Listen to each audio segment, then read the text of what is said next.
আসসালামু আলাইকুম। Statistics for data science learning জার্নির দ্বিতীয় ভিডিওতে আপনাকে স্বাগতম। এই ভিডিওতে আমরা আলোচনা করব মিন, ফিল্ড মিন এবং ওয়েটেড মিন। চলুন শুরু করা যাক। শুরুতে আমাদের আলোচনার বিষয় হচ্ছে মিন। মিন কি? মিন খুবই সহজ। যদি আপনাকে একটা ডেটা সেট দেওয়া থাকে, সবগুলো ডেটা পয়েন্টের যোগফল ভাগ টোটাল ডেটা পয়েন্টের সংখ্যা। যেমন আপনাকে যদি একটা ডেটা সেট দেওয়া থাকে এরকম 5টা ডেটা পয়েন্টের ডেটা সেট 40, 42, 45, 90, তাহলে আপনি মিন কিভাবে বাই করবেন? সবগুলা ডাটা পয়েন্ট যোগ করতে হবে শুরুতে আমাদেরকে, এবং টোটাল ডেটা পয়েন্টের সংখ্যা দিয়ে ভাগ করব, তাহলে আমরা মিন পেয়ে গেছি। এরপরে আমাদের আলোচনার বিষয় হচ্ছে টিম লিমিট। টিম লিমিট কি জিনিস? টিম লিমিট জানার আগে আমাদেরকে আউটলায়ার সম্পর্কে একটু জানতে হবে। আজকে আমরা একটু আউটলায়ার সম্পর্কে হালকা ধারণা নিই। নেক্সট ভিডিওতে আমরা আউটলায়ার্স এবং আউটলায়ার্স কিভাবে নির্ণয় করতে হবে বিস্তারিত জানবো ইনশাল্লাহ। আজকে জাস্ট আউটলায়ার সম্পর্কে বলি একটু। এই যে আমি যে উপরে ডেটা সেট দিলাম, ঠিক আছে, এখানে যদি খেয়াল করেন আপনি, এই যে এই 3টা ডেটা পয়েন্ট, এগুলো কিন্তু তারা কাছাকাছি, তাদের মধ্যে একটা ক্লোজনেস আছে, কিন্তু বাকি 2টা ডেটা পয়েন্ট, এটা একদম শুরুরটা আর এটা, এই দুইটা কিন্তু এই দুইটার দূরত্ব কিন্তু অনেক। এমন একটা ডেটা সেট যদি থাকে যে most of the data point same, মানে কাছাকাছি, আর বাকি ডেটা পয়েন্টগুলো এগুলো এদের মধ্যবর্তী পড়ে না, যেমন আপনার যে ফ্রেন্ড গ্রুপটা আছে, ওই গ্রুপে যদি আপনার মোটা একটা ফ্রেন্ড থাকে, ওই কিন্তু মানে আপনাদের সবার বডি সাইজ তো সেম না, তাই না? ওর সাইজের সাথে আপনাদের তো মিলবে না। জাস্ট একটা উদাহরণ দিয়ে বোঝানোর ট্রাই করলাম যে এই ক্ষেত্রেও সেম ভাবে একটা ডেটা সেট যদি দেওয়া থাকে, যদি ওই ডেটা সেটের অনেকগুলো ডেটা পয়েন্ট থাকতে পারে যেগুলো ওগুলোর সাথে, মানে মোস্ট অফ দ্য ডেটা পয়েন্টের সাথে মিলবে না, এটা অনেক সময় এররের কারণে হয়ে থাকে, যেটা বড় বড় ডেটা সেট নিয়ে যখন কাজ করা হয়, কিংবা রিয়েল ভ্যালুও থাকতে পারে, সেটা তো আউটলায়ার্স হিসেবে গণ্য হবে। ঠিক আছে, আউটলায়ার্স নির্ণয় সূত্র আছে, আজকে আমরা না বুঝি, আমরা জাস্ট বুঝি যে একটা ডেটা সেটে যদি এমন ডেটা পয়েন্ট থাকে যেটা নর্মাল ডিস্ট্রিবিউশনের মধ্যে পড়বে না, সেটা আউটলায়ার্স আজকের জন্য। ঠিক আছে, তাহলে টিম লিমিট বুঝতে হলে আমরা আউটলায়ার্স বুঝে গেছি। টিম লিমিটে কি করে, আপনাকে একটা পার্সেন্টেজ দেওয়া হবে, ওই পার্সেন্টেজ আপনি একটা ডেটা সেট দেওয়া থাকলে ওই ডেটা সেটকে আগে শর্ট করবেন, শর্ট করার পরে ওই ডেটা সেট থেকে ওই পার্সেন্টেজটা বাদ দিয়ে দেবেন, শুরু থেকে বাদ যাবে, শেষ থেকে বাদ যাবে, বাকি যে ডেটা পয়েন্টগুলো থাকবে ওগুলো নিয়ে কাজ করবেন।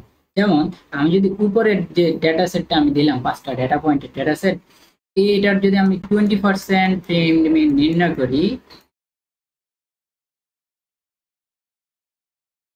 20% এখানে এই প্রতি 5টা ডেটা পয়েন্টের মধ্যে 20% মানে কত?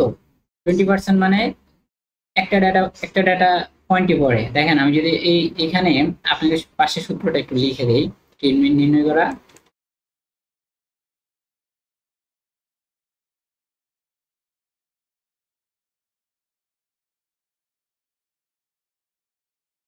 এখানে কে হচ্ছে K is equal to P into N. P বলতে এখানে পার্সেন্টেজ, মানে 0.2, আমরা এখানে যেহেতু 20% ধরছি। এন ইজ ইকুয়াল টু হচ্ছে টোটাল ডেটা পয়েন্ট, কত? টোটাল ডেটা পয়েন্টের সংখ্যা 5, তাহলে ইজ ইকুয়াল টু 1। ঠিক আছে, কে ইজ ইকুয়াল টু 1, তাহলে কে এর মান 8, মানে আমাদের শুরু থেকে একটা ডেটা পয়েন্ট বাদ দিতে হবে, শেষ থেকে একটা ডেটা পয়েন্ট বাদ দিতে হবে। যেমন এখানে তাহলে আমি যদি ডেটা পয়েন্ট শুরু থেকে বাদ দেই, বাকি আর কি কি থাকে?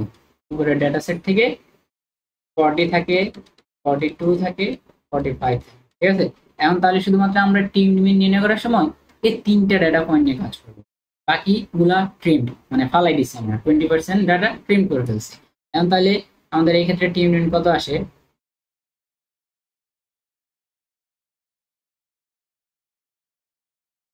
যদি আমি মুছে দেই, দেখতে বাজে লাগতেছে, তাহলে টিম লিমিট নির্ণয় 40 প্লাস 42 প্লাস 45, তাহলে এখন কয়টা দিয়ে ভাগ হবে? 3টে আমাদের ডেটা পয়েন্ট আছে, 3 দিয়ে ভাগ হবে। ঠিক আছে, যতগুলো ডেটা পয়েন্ট থাকবে ততগুলো ডেটা পয়েন্ট দিয়ে ভাগ, কারণ আমরা জানি মিন সমান সব, যতগুলো ডেটা পয়েন্ট থাকবে সবগুলো ডেটা পয়েন্টে যোগফল করব, তারপর ওই ডেটা পয়েন্টের সংখ্যা দিয়ে ভাগ করে দেবো। তাহলে এই ক্ষেত্রে আমাদের টিম লিমিট কত আসে? 42.33। আশা করছি আমি ঠিক লিখছি। ওকে, দেখেন টিম মিন আর মিন কেন আমরা আলাদা করতে হয়, বা আমাদেরকে টিম মিন সম্পর্কে কেন জানা লাগে? আপনি যদি খেয়াল করেন, উপরে মিন নির্ণয়ের আমরা করছি, সেটা 47.5 আসছে, নিচে টিম মিন নির্ণয় করলাম 42.33 আসছে। তার মানে কি এই ডেটা সেটের মধ্যে যে আউটলায়ার্স ছিল তাদের একটা ইমপ্যাক্ট ছিল, ঠিক আছে, ডেটা সেটের মধ্যে ইমপ্যাক্ট ছিল দেখেই 47.5 চলে আসছিল মিনটা। কিন্তু টিম মিন যখন আমরা আউটলায়ার্স গুলারে ফালাই দিছি, আউটলায়ার্স বাদ দিয়ে বাকি যে most of the data point যেটা ওই ডেটা সেটকে উপস্থাপন করে সেটা নির্ণয় করলাম, দেখেন 42.33 আসলো। এই জন্যই আমাদেরকে টিম মিন সম্পর্কে জানা প্রয়োজন, জানতে হবে, টিম মিনও জানতে হবে যে টিম মিন কি, আউটলায়ার্স বাদ দিয়ে বাকি যে ইয়াগুলা থাকে, ডাটা পয়েন্ট গুলো থাকে, ওগুলো দিয়ে আমরা নির্ণয় করলে ওটা টিম মিন। তারপর আসি আমাদের নেক্সট টপিক, ওয়েটেড মিন সম্পর্কে। ওয়েটেড মিন জানার জন্য আমি আগে থেকে একটা ডেটা সেট আপনাদের তৈরি করে রাখলাম। সহজ, যদি আপনাদেরকে একদম রিয়েল লাইফ একটা এক্সাম্পল দিব যেন ট্রাই করে ওয়েটেড মিনটা। ধরেন আপনার সেমিস্টারে টোটাল 5টা কোর্স আছে, ঠিক আছে, এই যে 5টা কোর্সের ক্রেডিট তো সেম না, এক একটা কোর্সের ক্রেডিট এক এক রকম হয়। এই ধরেন ম্যাথের জন্য 4 ক্রেডিট, ফিজিক্সের জন্য 3 ক্রেডিট, ট্রিপলি 3 ক্রেডিট, কেমিস্ট্রি 3 ক্রেডিট, আর ইংলিশের জন্য 1.75 ক্রেডিট। এখন আপনার রেজাল্টটা যে হিসেব করা হয় এটা কিন্তু ওয়েটেড মিন দিয়ে রেজাল্ট হিসেব করা হবে। ওকে, এখন ধরেন আপনার সেমিস্টার ফাইনালের রেজাল্ট আসলো যে আপনি ম্যাথে 3 পাইলেন, এভাবে সিরিয়ালি ফিজিক্সে 2.5, ট্রিপলিতে 2.20, কেমিস্ট্রি 2.75, ইংলিশে 1.50। এক্ষেত্রে রেজাল্ট নির্ণয়ের ক্ষেত্রে ওয়েটেড মিনটা ব্যবহার করা হয়। এখন আসি আপনার এখানে মেইন ডেটা সেটটা কোনটা, আপনার রেজাল্টটাই তো। আমি যদি পাশে আপনার এখানে যদি আপনার রেজাল্টের ডেটা সেটটা লিখি 2.5.20.75 1.5, ঠিক আছে। এখন আপনি কি এই রেজাল্ট বাই করার জন্য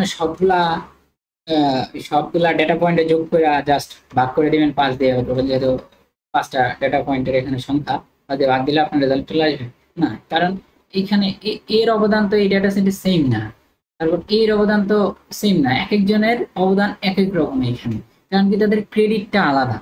এই ক্রেডিটের জন্য মূলত মানে এই ওয়েটের জন্য আপনার যখন একটা ডেটা সেট দেওয়া হবে, ওই ডেটা সেটের যদি এমন হয় যে সবগুলা ডেটা পয়েন্টের অবদান সেম না, এক একটা ডেটা পয়েন্টের অবদান এক এক রকম, তখন আপনাকে ওয়েটেড মিন বের করতে হবে। যেমন এখানে আমরা রেজাল্টের ডেটা সেটটা লিখলাম, এখন যদি আমরা ক্রেডিটের ডেটা সেটটা লিখি, নিচে লিখি যে ডেটা পয়েন্টের অবদানটা যতটুকু, ক্রেডিট দিয়ে তো আপনার কোর্সের অবদান, এই যে রেজাল্টে ক্রেডিটটা আপনার ইমপ্যাক্ট ফেলে, তাই না? তাহলে এখানে 4, তারপরে হচ্ছে 3, তারপর 3, এটারও 3, আর এটা হচ্ছে 1.75। এই ওয়েটেড মিনের সূত্রটা চলুন একটু পাশে লিখে দেয় আমরা।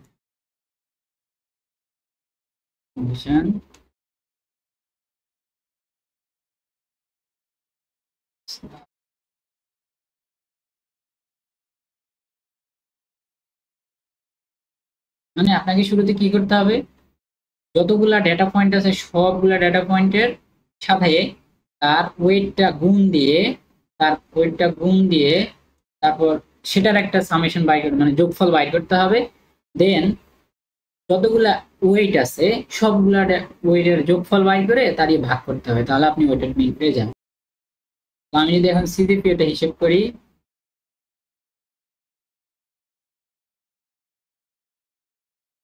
প্রতিটা ডেটা পয়েন্টকে তার ওয়েট দিয়ে গুণ, এটা হচ্ছে ওয়েট, আর এটা হচ্ছে এক্স, যেখানে আমি লিখছি যে এক্সটা, আর এখানে ডাব্লিউটা হচ্ছে আপনার ক্রেডিটটা।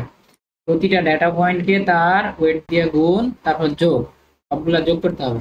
2.5 into 3 plus 2.20 into 3 plus 2.75 into 3 plus 1.50 into 1.25। তারপর কি করব, কি দিয়ে ভাগ করব, সবগুলা যে ওয়েট আছে এক্ষেত্রে ক্রেডিট, ঠিক আছে, সবগুলা ওয়েটকে যোগ করতে হবে 1.75। তাহলে আমরা কত পাইতেছি, ওয়েটেড মিনের একদম রিয়েল লাইফ এক্সাম্পল হচ্ছে এটা, ঠিক আছে।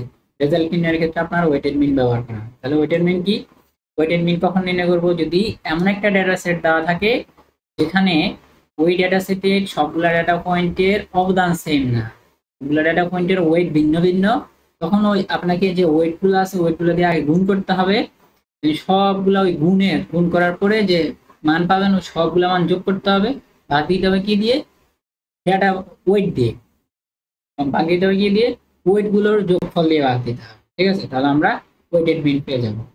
তো আজকের আমাদের টপিক এই পর্যন্তই। আশা করি বুঝতে পারছেন মিন, ট্রিম মিন এবং ওয়েটেড মিন। দেখা হচ্ছে ইনশাল্লাহ আবার নেক্সট ভিডিওতে।